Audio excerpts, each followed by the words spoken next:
Bonjour à tous. Aujourd'hui, on va reprendre les inégalités triangulaires depuis le début. On va donc prendre la situation suivante. Vous voyez qu'on se retrouve en présence de Sacha, son fidèle ami Pikachu et son copain Aspico. Donc, Pikachu voudrait rejoindre Sacha.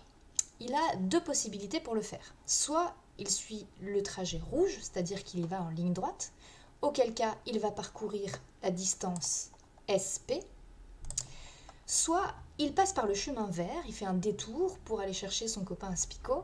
Dans ces cas-là, il va parcourir d'abord le segment PA, puis le segment AS. Il aura donc parcouru en tout la longueur PA plus la longueur AS. La question qu'on se pose est la suivante. Entre la première situation et la deuxième situation, quelle est la plus courte ? La réponse est très simple, puisque pour aller chercher Aspico, il a fait un détour, c'est bien que le chemin est plus long. Donc les mathématiciens vont écrire ça comme ça. SP, le chemin en ligne droite, est plus court, on utilise donc le symbole plus petit que. SP est plus petit que la somme PA plus AS. Voilà, c'est tout simplement ça, l'inégalité triangulaire. En fait, ça correspond à ce qu'on voit dans la vie de tous les jours. Le chemin le plus court, c'est la ligne droite.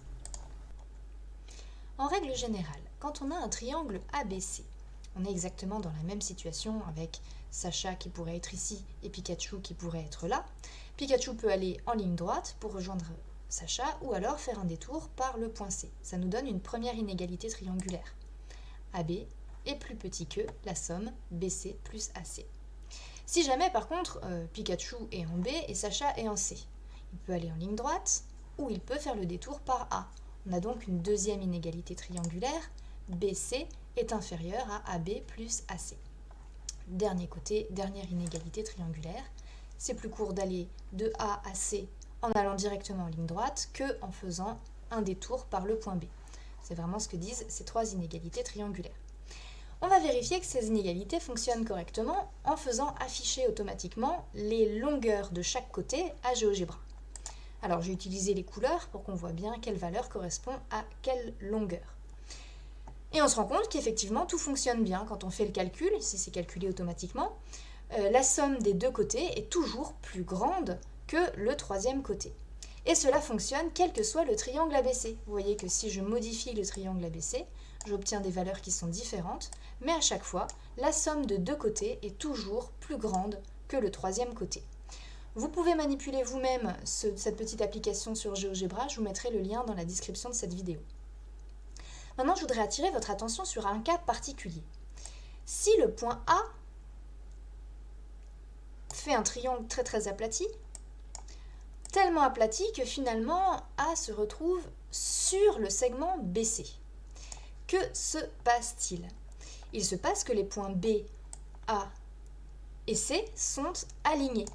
Et s'ils sont alignés, ça veut dire que si Pikachu est sur le point B et qu'il veut rejoindre Sacha sur le point C, il va automatiquement passer par l'endroit où est Aspico. Il va automatiquement passer par le point A. Il n'a pas besoin de faire de détour.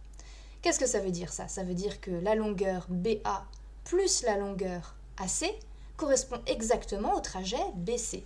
On n'a donc plus une inégalité, comme c'est le cas dans un triangle qui n'est pas aplati, mais une égalité. Une égalité, donc 7,06 ici, va être égale à la somme 1,58 plus 5,49. Et on voit que ça fonctionne, effectivement, on a une égalité.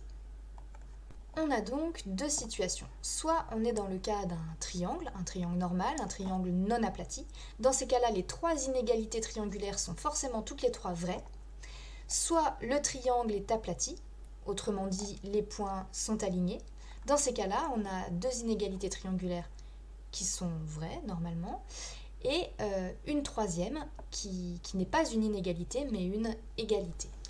Du coup, dans les exercices, on va souvent vous demander, voilà, on essaye de construire un triangle avec cette longueur-là, cette longueur-là, cette longueur-là. Est-ce que c'est possible ? Pour que ce soit possible, il faut forcément que les trois longueurs vérifient les trois inégalités triangulaires. Donc soit c'est le cas et dans ces cas-là vous allez pouvoir répondre tranquille que c'est bon, soit c'est pas le cas et dans ces cas-là il va falloir montrer laquelle n'est pas bonne en faisant le calcul. Voilà, vous savez tout sur les inégalités triangulaires.